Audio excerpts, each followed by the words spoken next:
Aunty, ಧನ್ಯವಾದಗಳು. ಕಣ್ಮುಚ್ಚಿ ಪ್ರಿಯ ಚಿಕ್ಕದಾಗಿ ಒಂದು ಪ್ರಾರ್ಥನೆ ಮಾಡಿ ಶುರು ಮಾಡೋಣ.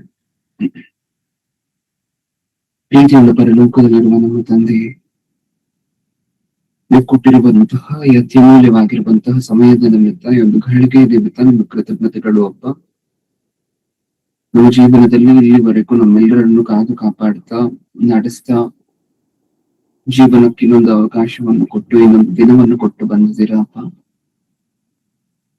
ನೀವು ಕೊಟ್ಟಿರುವಂತಹ ಈ ಹೊಸ ದಿನವನ್ನ ನಾವು ಸರಿಯಾಗಿ ಉಪಯೋಗ ಮಾಡಿಕೊಂಡು ಈ ದಿನದಲ್ಲಿ ಇನ್ನಷ್ಟು ನಮ್ಗೆ ಹತ್ತಿರ ಆಗುವಂತಹ ಮಕ್ಕಳಾಗಿ ನಮ್ಮನ್ನು ಮಾರ್ಪಡಿಸಿ.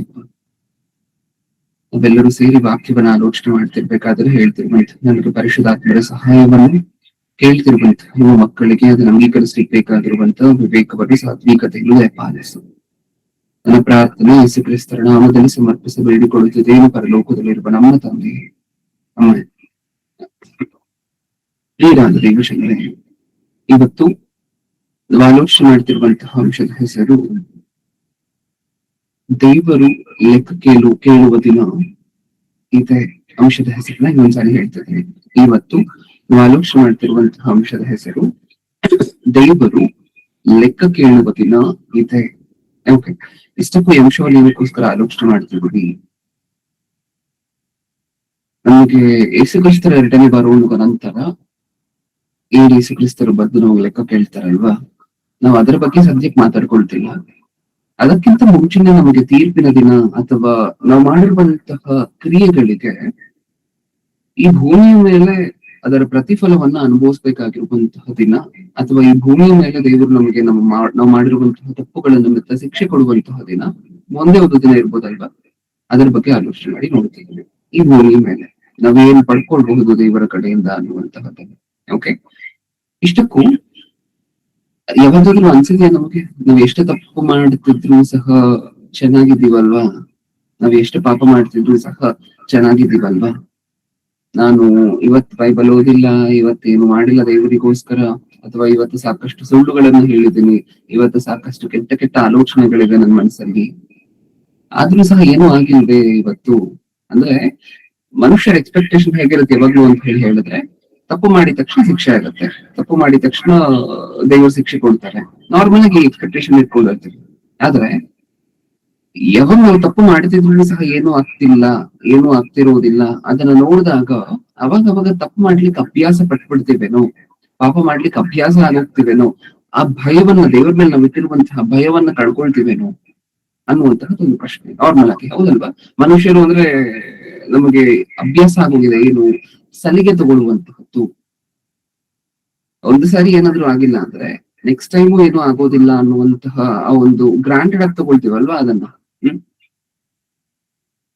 ಆ ಗುಣ ಬರಬಾರ್ದು ಅಂತ ಹೇಳಿ ಸಂದೇಶವನ್ನ ಆಲೋಚನೆ ಮಾಡಿ ನೋಡುತ್ತದೆ.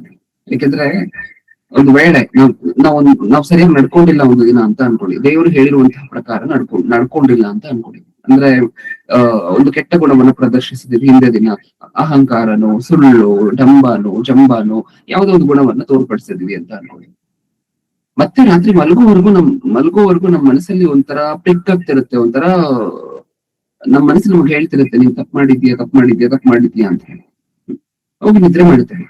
ಮತ್ತೆ ಬೆಳಿಗ್ಗೆ ಎದ್ದ ನಂತರ ನಮ್ಮ ಕೈ ಸರಿ ಇದೆ, ನಮ್ಮ ಕಾಲ್ ಸರಿ ಇದೆ, ನಮ್ಮ ಜೀವನ ಸರಿ ಇದೆ, ನಮ್ಮ ಕುಟುಂಬಸ್ಥರೆಲ್ಲ ಸೇಫ್ ಆಗಿದ್ದಾರೆ, ಎಲ್ಲವೂ ಸರಿ ಇದೆ.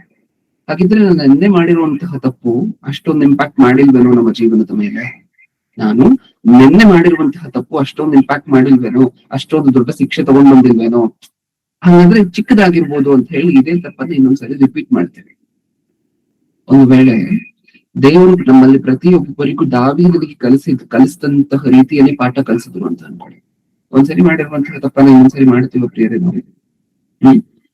ಹೇಳಿ ನೀವು, ದಾವೀದನಿಗೆ ಹೇಗೆ ಇಮಿಡಿಯೇಟ್ ಆಗಿ ಆಕ್ಷನ್ ತಗೊಂಡ್ರು ದೇವರು, ಅದೇ ರೀತಿ ನಮ್ಮೆಲ್ಲರಿಗೂ ಸಹ ಆಕ್ಷನ್ ತಗೊಂಡ್ರು ಅಂತ ಅನ್ಕೊಳ್ಳಿ. ಅಷ್ಟೊಂದು ಸ್ಟ್ರಿಕ್ಟ್ ಆಗಿ ಡೀಲ್ ಮಾಡಿದ್ರು ಅಂತ ಅನ್ಕೊಳ್ಳಿ, ಅಂದ್ರೆ ಅಷ್ಟು ಇಮಿಡಿಯೇಟ್ ಆಗಿ ಡೀಲ್ ಮಾಡಿದ್ರು ಅಂತ ಅನ್ಕೊಳ್ಳಿ. ನಾವು ಯಾರಾದ್ರೂ ಒಂದ್ಸರಿ ಮಾಡಿರುವಂತಹ ತಪ್ಪನ್ನ ಇನ್ನೊಂದ್ಸರಿ ಮಾಡ್ತೀವ? ಅಂದ್ರೆ ನೆನ್ನೆ ಮಾಡಿರುವಂತಹ ತಪ್ಪು ಇವತ್ತು ನಡೆಯುತ್ತಾ ನಮ್ಮ ಜೀವನಗಳಲ್ಲಿ? ಹೇಳಿ, ಇಲ್ಲ, ನಡೆಯೋದಿಲ್ಲ. ಆದ್ರೆ ದೇವರು ಎಲ್ಲರಿಗೂ ಸಹ ಅದೇ ಪಾಠ ಕಲಿಸಿದ್ರೆ, ಅದೇ ರೀತಿಯಾಗಿರುವಂತಹ ಪಾಠ ಕಲಿಸಿದ್ರೆ ಅದಕ್ಕೊಂದು ಮಹತ್ವ, ಅದಕ್ಕೊಂದು ಬೆಲೆ ಏನು ಇರೋದಿಲ್ಲ. ಆಗ್ಲೇ ಹೇಳಿದೆ, ಎಲ್ಲ ಭಯ ಪಟ್ಕೊಂಡು ದೇವ್ರ ಹತ್ರ ಬರೋರಾಗ್ತದೆ. ದೇವ್ರ ಭಯ ಪಟ್ಕೊಂಡು ಬರುವಂತವ್ರ ಬೇಡ ಅಲ್ವಾ? ಗೌರವಿಸಿ, ದೇವರನ್ನ ಗೌರವಿಸಿ, ದೇವರಿಗೆ ಮರ್ಯಾದೆ ಕೊಟ್ಟು ಬರುವಂತವರಲ್ಲ ಬೇಕು. ಶಿಕ್ಷೆಗೆ ಭಯ ಪಟ್ಕೊಂಡು ದೇವರ ಹತ್ರ ಬರುವಂತವರಲ್ಲ ಬೇಕಾಗಿರುವಂತಹದ್ದು ದೇವರಿಗೆ. ಹೌದಾ? ಹ. ಆದ್ರೆ ವಿಚಿತ್ರ ಏನಾಗುತ್ತೆ, ಹಂಗೆ ಪ್ರತಿ ಸರಿನೂ ಸಹ ನಮ್ಗೆ ಹೆದರಿಸಿ ಕಳಿಸಿದ್ರೆ ಅದಕ್ಕೊಂದು ಬೆಲೆ ಇರೋದಿಲ್ಲ. ಆದ್ರೆ ಹೆದರಿಸ್ಲಿಲ್ಲ ಅಂತ ಹೇಳಿದ್ರೆ ಹಿಂದೆ ಮಾಡಿರುವಂತಹ ತಪ್ಪು ಅಷ್ಟೊಂದು ದೊಡ್ಡದಲ್ವೇನೋ ಅನ್ನುವಂತಹ ಭಾವನೆ ನಮ್ಮಲ್ಲಿ ಮೂಡ್ಲಿಕ್ಕೆ ಶುರು ಆಗುತ್ತೆ. ಹೌದಾ? ಇದೆರಡನ್ನೂ ದೇವ್ರು ಬ್ಯಾಲೆನ್ಸ್ ಮಾಡ್ಬೇಕಾ ಇವಾಗ? ಹೌದು. ತಪ್ಪು ಮಾಡಿದ ತಕ್ಷಣ ಶಿಕ್ಷೆ ಕೊಟ್ರೆ ಹೆದರ್ಕೊಂಡು ದೇವ್ರ ಹತ್ರ ಬರುವಂತಹ ಮಕ್ಕಳಾಗಿ ಮಾರ್ಪಟ್ಬಿಡ್ತೀವಿ. ಅಥವಾ ತಪ್ಪು ಮಾಡಿದ ತಕ್ಷಣ ಸ್ವಲ್ಪ ಸಲಿಗೆ, ಅಂದ್ರೆ ಈ ತಪ್ಪು ಮಾಡಿದ ತಕ್ಷಣ ದಂಡಿಸಿಲ್ಲ, ಇನ್ನೊಂದು ತಪ್ಪು ಮಾಡಿದ ತಕ್ಷಣ ಇನ್ನೂ ದಂಡಿಸಿಲ್ಲ, ಇನ್ನೂ ಶಿಕ್ಷೆಯನ್ನು ಪೋಸ್ಟ್ಪೋನ್ ಮಾಡ್ತಿದ್ದಾರೆ ಅಂತ ಅನ್ಕೊಳ್ಳಿ. ಅವಾಗ ಏನ್ ಮಾಡ್ತೀವಿ? ಹಾಗಾದ್ರೆ ನಾನು ಮಾಡ್ತಿರುವಂತಹ ತಪ್ಪು ಅಷ್ಟೊಂದು ದೊಡ್ಡದಲ್ವೇನೋ ಅನ್ನುವಂತಹ ಹಂತಕ್ಕೆ ಬರ್ತಿದ್ವಿ. ಸೊ ಇದೆರಡನ್ನೂ ಬ್ಯಾಲೆನ್ಸ್ ಮಾಡಿ ನಮ್ಮನ್ನು ಸಹ ಸರಿಯಾಗಿ ದಾರಿಯಲ್ಲಿ ಇಡ್ಬೇಕಾಗಿರುವಂತಹ ದೇವರ ಕರ್ತವ್ಯ ಅಲ್ವಾ ಈಗ? ಓಕೆ. ಈಗ ಅದನ್ನೇ ನಾವು ನೋಡ್ತಿರುವಂತಹದ್ದು. ನಾವು ಪ್ರತಿ ಸಾರಿ ತಪ್ಪು ಮಾಡ್ಬೇಕಾದ್ರೇನು, ಪ್ರತಿ ಸಾರಿ ಪಾಪ ಮಾಡ್ತಿರ್ಬೇಕಾದ್ರೇನು, ಪಾಪ ಅಂದ್ರೆ ಬೇರೆ ಬೇರೆ ಆಸ್ಪೆಕ್ಟ್ಸ್ ಅಲ್ಲಿ ನಾನಾಗ್ಲೇ ಹೇಳಿದೆ, ಪಾಪ ಅನ್ನುವಂತಹದ್ದು ಒಂದು ಬ್ರಾಡ್ ಆಗಿರುವಂತಹ ಸ್ಪೆಕ್ಟ್ರಮ್.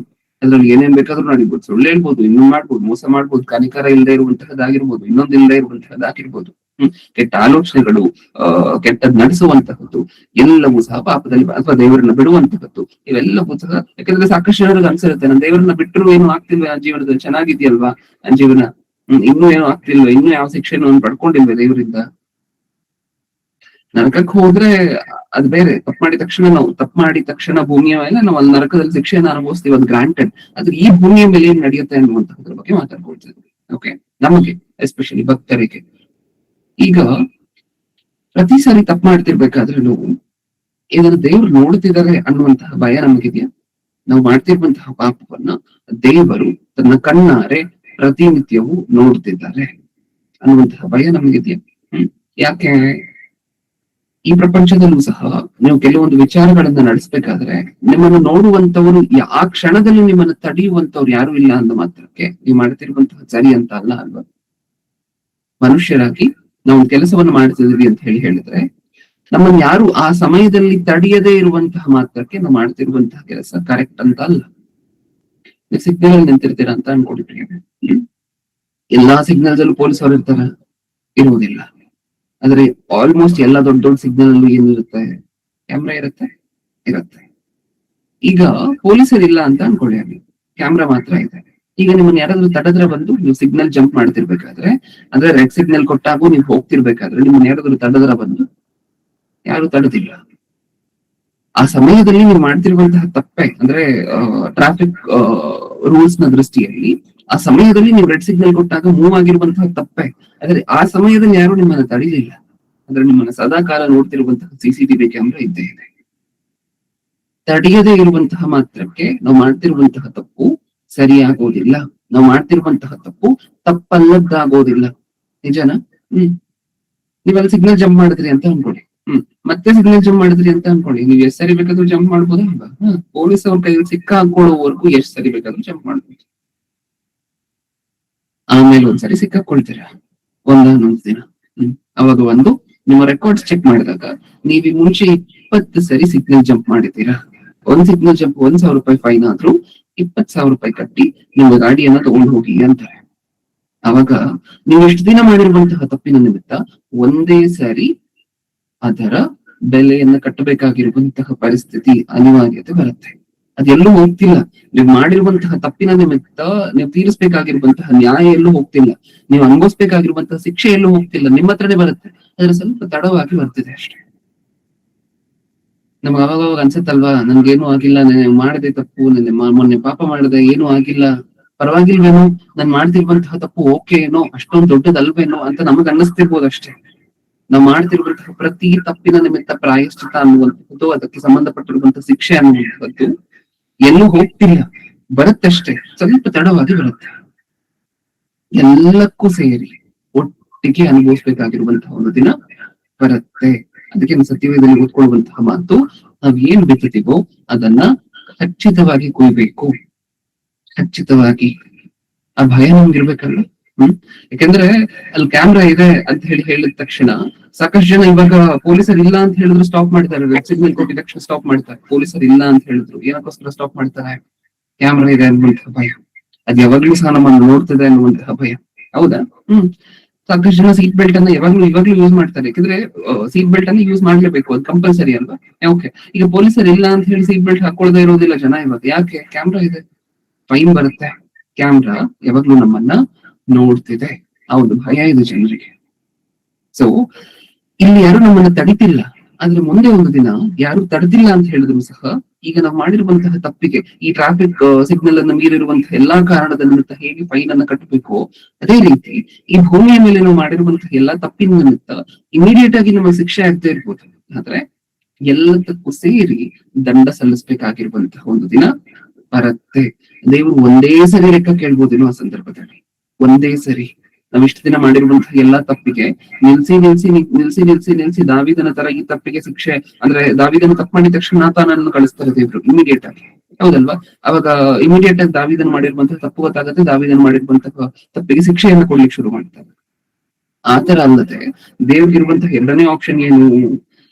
ತಪ್ಪು ಮಾಡಿದಾಗ ಬಿಟ್ಟು ತಿದ್ಕೊಳ್ತಾನೇನೋ ಅಂತ ಹೇಳಿ ಕಾದು, ಮತ್ತೆ ತಪ್ಪು ಮಾಡಿದಾಗ ಬಿಟ್ಟು ಶಿಕ್ಷಿಸದೆ ತಿದ್ಕೊಳ್ತಾನೇನೋ ಅಂತ ಕಾದು, ಮತ್ತೆ ತಪ್ಪು ಮಾಡಿದಾಗ ಸುಮ್ನೆ ಇದ್ದು ತಿದ್ಕೊಳ್ತಾನೇನೋ ಅಂತ ಹೇಳಿ ಕಾದು, ಇನ್ನೊಂದು ತಪ್ಪು ಮಾಡಿದಾಗ ಇವನು ಎಷ್ಟು ಕೊಟ್ಟರು ಸಹ ತಿದ್ಕೊಂಡಿಲ್ಲ, ಇವಾಗ ಈ 4 ತಪ್ಪಿನ ನಿಮಿತ್ತ ಒಂದೇ ಸರಿ ತೀರ್ಪು ತೀರಿಸ್ತೀನಿ ಅಂತ ಹೇಳಿ ತೀರಿಸ್ಬೇಕು. ಹೌದಾ? ಇದು ಎರಡನೇ ಆಪ್ಷನ್ ಇದೆಯಾ ದೇವರಿಗೆ?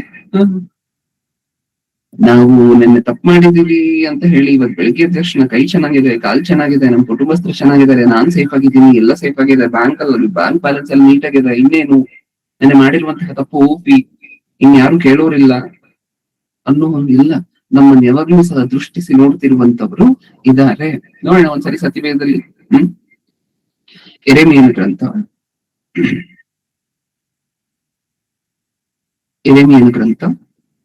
17ನೇ ಅಧ್ಯಾಯ 10ನೇ ವಚನ. 17:10.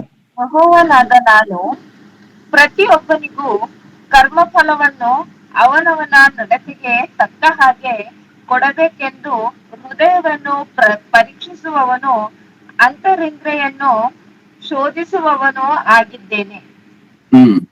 ಏನಂತ ದೇವ್ರು ಇಷ್ಟಕ್ಕೂ ಏನಕ್ಕೋಸ್ಕರ ಅಂತ ಇದನ್ನೆಲ್ಲ ನೋಡುವಂತಹದ್ದು, ಪ್ರತಿಯೊಬ್ಬೊಬ್ಬರ ಕ್ರಿಯೆಗೂ ಸಹ ತಕ್ಕ ಪ್ರತಿಫಲವನ್ನು ಕೊಡ್ಬೇಕು ಅಂತ ಹೇಳಿ ದೇವ್ರು ನಮ್ಮನ್ನೇ ನೋಡುತ್ತಿದ್ದಾರೆ. ಒಂದು ಮಿಸ್ ಆಗ್ಬಾರ್ದು. ಇಷ್ಟಕ್ಕೂ ನಾವು ಮಾಡಿರುವಂತಹ ಕೃತ್ಯಗಳಲ್ಲಿ ಅದಕ್ಕೆ ಬರುವಂತಹ ಪ್ರತಿಫಲ ಒಂದಕ್ಕೂ ಸಹ ಮಿಸ್ ಆಗ್ಬಾರ್ದು. ನಾವು ಮಾಡಿರುವಂತಹ ಒಂದೇ ಒಂದು ಕೆಲಸಕ್ಕೂ ಮಿಸ್ ಆಗ್ಬಾರ್ದು. ಅದು ಪಾಸಿಟಿವ್ ಆಗಿರ್ಬೋದು, ನೆಗೆಟಿವ್ ಆಗಿರ್ಬೋದು. ಅದನ್ನೇ ಹೇಳ್ತಿರುವಂತಹದ್ದು, ಯೆಹೋವನಾದ ನಾನು ಪ್ರತಿಯೊಬ್ಬನಿಗೂ ಯಾರು ಮಿಸ್ ಆಗ್ತಿಲ್ಲ ಇಲ್ಲ. ತಪ್ಪು ಮಾಡಿದ ತಕ್ಷಣ ಶಿಕ್ಷೆ ಆಗ್ತಿಲ್ಲ ಅಂತ ಹೇಳಿ ಹೇಳಿದ್ರೆ ಅವರ ಕರ್ಮಫಲ ಮಿಸ್ ಆಯ್ತು ಅಂತಲ್ಲ, ಅವ್ರು ಮಾಡಿರುವಂತಹ ಕೆಲಸಕ್ಕೆ ಪ್ರತಿಫಲ ಮಿಸ್ ಆಯ್ತು ಅಂತಲ್ಲ. ಅದು ಕೆಟ್ಟ ರೀತಿಯಲ್ಲಿ ಆಗಿರ್ಬೋದು, ಒಳ್ಳೆ ರೀತಿಯಲ್ಲಿ ಆಗಿರ್ಬೋದು, ಶಿಕ್ಷೆ ಆಗಿರ್ಬೋದು, ಪ್ರೋತ್ಸಾಹ ಆಗಿರ್ಬೋದು, ಮಿಸ್ ಆಯ್ತು ಅಂತಲ್ಲ, ಡಿಫರ್ ಆಗ್ತಿದೆ ಅಂತ ಹೇಳಿ. ಡಿಫರ್ ಅಂದ್ರೆ ಪೋಸ್ಟ್ಪೋನ್ ಆಗ್ತಿದೆ ಅಂತ ಹೇಳಿ. ನಾವು ಮಾಡಿರುವಂತಹ ತಪ್ಪಿಗೆ ಶಿಕ್ಷೆ ಆಗ್ತಿಲ್ಲ ಇಮಿಡಿಯೇಟ್ ಆಗಿ ಅಂತ ಹೇಳಿ ಹೇಳಿದ್ರೆ ದೇವರ ಕಡೆಯಿಂದ, ಅದು ಪೋಸ್ಟ್ಪೋನ್ ಆಗ್ತಿದೆ ಅಂತ ಹೇಳಿ. ಯಾರಿಗಾದ್ರೂ ನೀವೇನಾದ್ರೂ ಕೊಡ್ಬೇಕು ಅಂತ ಅನ್ಕೊಳ್ಳಿ ಪ್ರಿಯರೇ, ಯಾರ ಹತ್ರನಾದ್ರೂ ಅಮೌಂಟ್ ತಗೊಂಡಿದ್ದೀರಾ ಅಂತ ಅನ್ಕೊಳ್ಳಿ, ವಾಪಸ್ ಕೊಡ್ಬೇಕು ಅಂತ ಅನ್ಕೊಳ್ಳಿ, ಯಾವಾಗ ನಿಮ್ಗೆ ಸಮಾಧಾನ ಆಗುತ್ತೆ ಹೇಳಿ? ಯಾವಾಗ ನಿಮ್ಗೆ ಸಮಾಧಾನ ಆಗುತ್ತೆ? ಅವ್ರಿಗೆ ನೀವು ಕೊಡ್ಬೇಕಾಗಿರುವಂತಹದನ್ನ ಕೊಟ್ಬಿಟ್ ಮೇಲೆ ಕೊಡುವವರೆಗೂ ನಿದ್ರೆ ಬರಲ್ಲ ಕೆಲವರಿಗೆ. ಯಾಕೆಂದ್ರೆ ಅದ್ ನಮ್ಮದಲ್ಲ, ಅದು ಕೊಟ್ಬಿಡ್ಬೇಕು, ಅದು ಅವ್ರದ್ದು, ಅದು ಕೊಟ್ಟು ಮುಗಿಸ್ಬೇಕು. ಅವಾಗವರೆಗೂ ನಿದ್ರೆ ಬರೋದಿಲ್ಲ ಅಲ್ವಾ? ಯಾಕಂದ್ರೆ ನಮ್ಮದ್ದು ಅಲ್ಲದೆ ಇರುವಂತಹ ನಮ್ಮ ಹತ್ರ ಇರೋವರೆಗೂ ನಾವು ನಿದ್ರೆ ಬರೋದಿಲ್ಲ. ಕೊಟ್ಬಿಡ್ಬೇಕು, ಆದಷ್ಟು ಬೇಗ ಕೊಟ್ಬಿಡ್ಬೇಕು. ಹೌದಾ? ಆದ್ರೆ ಈ ಪಾಪದ ವಿಷಯದಲ್ಲಿ ಗ್ರಾಂಡೆಡ್ ಆಗಿ ತಗೊಳ್ಳಿ, ನಾವು ತಪ್ಪು ಮಾಡಿದ್ವಿ, ಅದರ ನಿಮಿತ್ತ ಇಮಿಡಿಯೇಟ್ ಆಗಿ ಶಿಕ್ಷೆ ಆಗಿಲ್ಲ ಅಂತ ಹೇಳಿ ಹೇಳಿದ್ರೆ ನಮ್ಮ ಹತ್ರ ಏನೋ ಇದೆ. ದೇವ್ರು ಒಂದಲ್ಲ ಒಂದು ದಿನ ನಾವು ಮಾಡಿರುವಂತಹ ತಪ್ಪಿಗೆ ಶಿಕ್ಷೆಗೆ ತಗೊಂಡು ಬಂದೇ ಬರ್ತಾರೆ. ಅದು ಇವಾಗ ಆಗ್ತಿಲ್ಲ. ಕ್ಷಮಿಸಿ,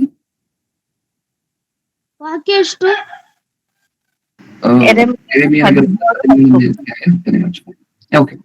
ಇಷ್ಟಕ್ಕೂ ನಮಗ್ ನಿದ್ರೆ ಬರಬಾರದು. ನಾವು ತಪ್ಪು ಮಾಡಿದೀವಿ, ಆದ್ರೂ ಶಿಕ್ಷೆ ಕೊಟ್ಟಿಲ್ಲ ದೇವ್ರು ಅಂತ ಹೇಳಿ ಹೇಳಿದಾಗ, ಆದ್ರೂ ಏನು ತಗೊಂಡ್ ಬಂದಿಲ್ಲ ನಮ್ಮ ಜೀವನದಲ್ಲಿ ಅಂತ ಹೇಳಿ ಹೇಳಿದಾಗ ನಮಗ್ ನಿದ್ರೆ ಬರಬಾರದು. ಇಷ್ಟಕ್ಕೂ ಹೇಗೆ ತಗೊಂಡಿರುವಂತಹ ಸಾಲ ವಾಪಸ್ ಕೊಡೋವರೆಗೂ ನಮಗ್ ನಿದ್ರೆ ಬರೋದಿಲ್ವೋ, ಆತರ ತಪ್ಪು ಮಾಡಿದ ತಕ್ಷಣ ಶಿಕ್ಷೆ ಆಗೋದ್ರೆ ಸಮಾಧಾನ, ಯಾಕಂದ್ರೆ ಆಗೋಯ್ತು, ತೀರಿಸ್ಬಿಟ್ಟಿದೀನಿ. ಶಿಕ್ಷೆ ಆಗಿಲ್ಲ ಅಂತ ಅನ್ಕೊಂಡು ನಿಜ ಹೇಳ್ಬೇಕಿದ್ರೆ ನಮಗ್ ನಿದ್ರೆ ಬರಬಾರ್ದಷ್ಟು ಭಯ ಇರ್ಬೇಕು ದೇವ್ರು ಅಂತ ಹೇಳಿ ಹೇಳಿದ್ರೆ.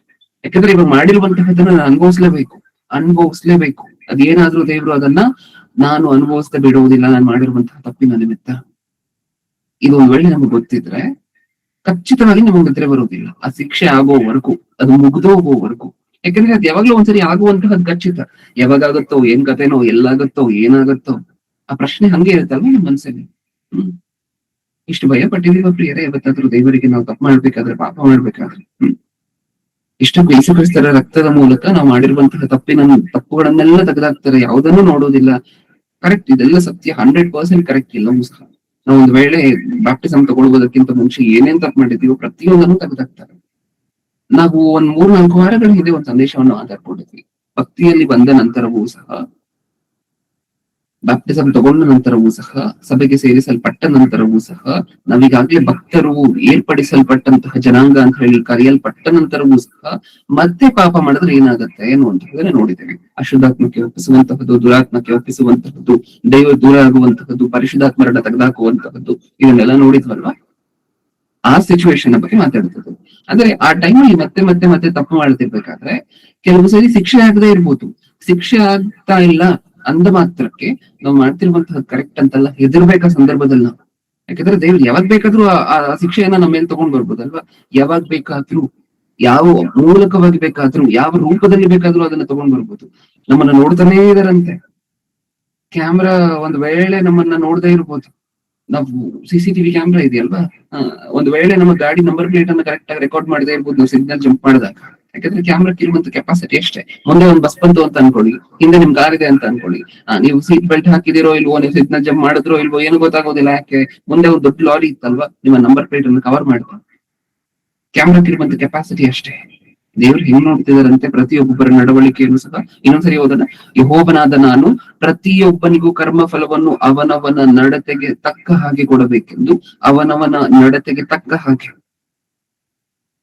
ನಾವು 10 ಯೂನಿಟ್ಸ್ ಒಳ್ಳೆ ಕೆಲಸವನ್ನ ಮಾಡಿದೀವಿ ಅಂತ ಅನ್ಕೊಳ್ಳಿ. ಎಕ್ಸಾಂಪಲ್ಗೆ 10 ಯೂನಿಟ್ಸ್ ಒಳ್ಳೆ ಕೆಲಸವನ್ನ ಮಾಡಿದೀವಿ ಅಂತ ಅನ್ಕೊಳ್ಳಿ. ಓಕೆ, ದೇವರು ಕೊಡುವಂತಹ ಪ್ರತಿಫಲ ಎಕ್ಸಾಕ್ಟ್ ಆಗಿ 10 ಯೂನಿಟ್ಸ್ಗೆ ಆಗಿರುತ್ತೆ, 10.1ಗೂ ಹೋಗೋದಿಲ್ಲ.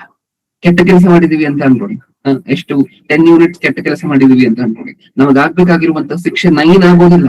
10 ಯೂನಿಟ್ಸ್ ಎಕ್ಸಾಕ್ಟ್ ಆಗಿ ನಾವು ಮಾಡಿರುವಂತಹ ತಪ್ಪಿಗೆ ನಾವು ಅದರ ಪ್ರತಿಫಲವನ್ನ ಅನುಭವಿಸ್ಬೇಕು ದೇವರ ಕಡೆ. ದೇವರು ಅಷ್ಟೊಂದು ಸ್ಟ್ರಿಕ್ಟ್ ಲೆಕ್ಕದಲ್ಲಿ, ಹೌದಾ? ಪ್ರತಿ ಲೆಕ್ಕಕ್ಕೂ ಲೆಕ್ಕ ತೀರಿಸ್ತಾರೆ. ನಾವು ಚರಿತ್ರೆಯುದ್ದಕ್ಕೂ ಸಹ ನೋಡ್ಕೊಂಡು ಬಂದಿದ್ದೇವೆ. ಹಾಗಾದ್ರೆ ಪಕ್ಕನ ದೇವರ ಕಡೆಯಿಂದ ನಾವು ಶಿಕ್ಷೆಯನ್ನು ಅನುಭವಿಸ್ಬೇಕಾಗಿರುವಂತಹದ್ದು. ಹೌದು. ಇವಾಗ ಹೇಳಿ, ಭಯ ಪಡ್ಬೇಕಾ? ಹೌದು. ತಪ್ಪು ಮಾಡಿದ ತಕ್ಷಣ ಎಷ್ಟು ಭಯ ಪಡ್ಬೇಕು ಅಂದ್ರೆ, ಎಷ್ಟು ಹೆದರ್ಕೋಬೇಕು ಅಂತ ಹೇಳಿದ್ರೆ, ಹಳೆ ಒಡಂಬಡಿಕೆಯಲ್ಲೆಲ್ಲ ಭಕ್ತರು ಹೇಗೆ ಗೋಳಾಡಿ ಅತ್ತಿ ದೇವ್ರ ಪಾದ ಹಿಡ್ಕೊಂಡು ತಪ್ಪು ಮಾಡಿದ ತಕ್ಷಣ ಅದನ್ನ ಕ್ಷಮಿಸಿ ಮನ್ನಿಸಿ ಒಂದ್ಸರಿ ಮಾಡೋದಿಲ್ಲ ಅಂತ ಯಾವ ಲೆವೆಲ್ಗೆ ಹೋಗ್ತಿದ್ರು, ಯಾವ ಎಕ್ಸ್ಟೆಂಟ್ ಹೋಗ್ತಿದ್ರು, ಆ ಎಕ್ಸ್ಟೆಂಟ್ ನಾವು ಬರ್ಬೇಕು. ನಮ್ಗೆ ಇಷ್ಟಕ್ಕೂ ನಾವು ತಪ್ಪು ಮಾಡಿದೀವ ಅನ್ನುವಂಥದ್ದೇ ಮರ್ತೋಗಿರುತ್ತೆ, ಗೊತ್ತಾ? ನೆನ್ನೆ ಮಾಡಿರುವಂತಹ ತಪ್ಪು ಇವತ್ತು ನೆನಪಿರೋದಿಲ್ಲ, ಮಧ್ಯಾಹ್ನ ಮಾಡಿರುವಂತಹ ತಪ್ಪು ಸಂಜೆ ನೆನಪಿರೋದಿಲ್ಲ, ಇನ್ನೊಬ್ರು ಮನ್ಸ್ ನೋಯಿಸಿರ್ತೀವಿ, ಇನ್ನೊಂದ್ ಏನೋ ಅಂದಿರ್ತೀವಿ, ಅವ್ರು ಬೇಜಾರಾಗುವಂಗೇನೋ ಮಾತಾಡಿರ್ತೀವಿ, ನೆನಪೇ ಇರುವುದಿಲ್ಲ. ತಗೊಂಡ್ ಬರ್ತಾರೆ ದೇವರು ಪಕ್ಕ. ನಾವ್ ಮಾಡಿರುವಂತಹ ತಪ್ಪಿಗೆ ನಾವ್ ಎಷ್ಟು ತಪ್ಪು ಮಾಡಿದೀವೋ ಅಷ್ಟೇ ಪ್ರತಿಫಲವನ್ನ ದೇವರು ತಗೊಂಡು ಬರ್ತಾರೆ. ಆ ಭಯ ನಮ್ಗೆ ಇರ್ಬೇಕು. ಇಮಿಡಿಯೇಟ್ ಆಗಿ ತೀರಿದ್ರೆ ಪರವಾಗಿಲ್ಲ, ಆದ್ರೆ ಒಂದು ವೇಳೆ ಆ ತಪ್ಪಿನ ನಿಮಿತ್ತ ಇನ್ನೂ ಶಿಕ್ಷೆ ಆಗಿಲ್ಲ ಅಂತ ಹೇಳಿದ್ರೆ ಅದು ಯಾವಾಗ ಬರುತ್ತೋ, ಯಾವ ರೂಪದಲ್ಲಿ ಬರುತ್ತೋ, ಏನ್ ಕಥೆನೋ. ಇನ್ನೊಂದು ವರ್ಷವನ್ನ ನೋಡೋಣ. ಕೀರ್ತನೆಗಳು 139ನೇ ಅಧ್ಯಾಯ 1ನೇ ವಚನ. 139:1. ಯೆಹೋವನೇ, ನೀನು ನನ್ನನ್ನು ಪರೀಕ್ಷಿಸಿ ತಿಳಿದುಕೊಂಡಿದ್ದಿ. ನಾನು ಕೂತುಕೊಳ್ಳುವುದು ಏಳುವುದು ನಿನಗೆ ಗೊತ್ತದೆ. ದೂರದಿಂದಲೇ ನನ್ನ ಆಲೋಚನೆಗಳನ್ನು ಬಲ್ಲವನಾಗಿರುತ್ತಿ. ನಾನು ನಡೆಯುವುದನ್ನು ಮಲಗುವುದನ್ನು ಶೋಧಿಸಿ ಗ್ರಹಿಸಿಕೊಳ್ಳುತ್ತಿ. ನನ್ನ ನಡತೆಯೆಲ್ಲ ನಿನಗೆ ಗೋಚರವಾಗಿರು. ಹೌದಲ್ವಾ? ಅಂದ್ರೆ ಪ್ರತಿಯೊಂದನ್ನು ನಾವು ನಡೆದಾಡುವಂತಹದನ್ನ, ನಾವು ನಿದ್ರೆ ಮಾಡುವಂತಹದನ್ನ, ನಾವು ಎದ್ದೇಳುವಂತಹದ್ದನ್ನ ಏನಕ್ಕೋಸ್ಕರ ಅಷ್ಟೊಂದು ಡೀಟೇಲ್ಡ್ ಆಗಿ ನೋಡ್ತಿದ್ದಾರೆ ಅಂದ್ರೆ ಈ ಕಾರಣದ ನಿಮಿತ್ತ. ಪ್ರತಿಯೊಬ್ಬೊಬ್ಬರಿಗೂ ಅವರು ಮಾಡಿರುವಂತಹ ಕೆಲಸಕ್ಕೆ ತಕ್ಕಂತೆ ಪ್ರತಿಫಲ ಸಿಗಬೇಕು. ಖಚಿತನ ಸಿಗುವಂತಹದ್ದು ಖಚಿತ. ಲೇಟ್ ಆಗ್ಬೋದು, ಬೇಗ ಬರ್ಬೋದು, ಹೌದಾ? ಇವತ್ ಮಾಡಿರುವಂತಹ ತಪ್ಪಿಗೆ ಇವತ್ತೇ ಶಿಕ್ಷೆ ಆಗ್ಬೋದು, ಈ ಕ್ಷಣ ಮಾಡಿರುವಂತಹ ತಪ್ಪಿಗೆ ಈ ಕ್ಷಣನೇ ಆಗ್ಬೋದು, ಅಥವಾ ಲೇಟ್ ಆಗ್ಬೋದು. ಅದು ದೇವರು ಬಿಟ್ಟಿರುವಂತಹ ಚಾಯ್ಸ್. ಅದ್ರ ಶಿಕ್ಷೆಯಂತೂ ಖಂಡಿತವಾಗಲು ಅನುಭವಿಸ್ಬೇಕು.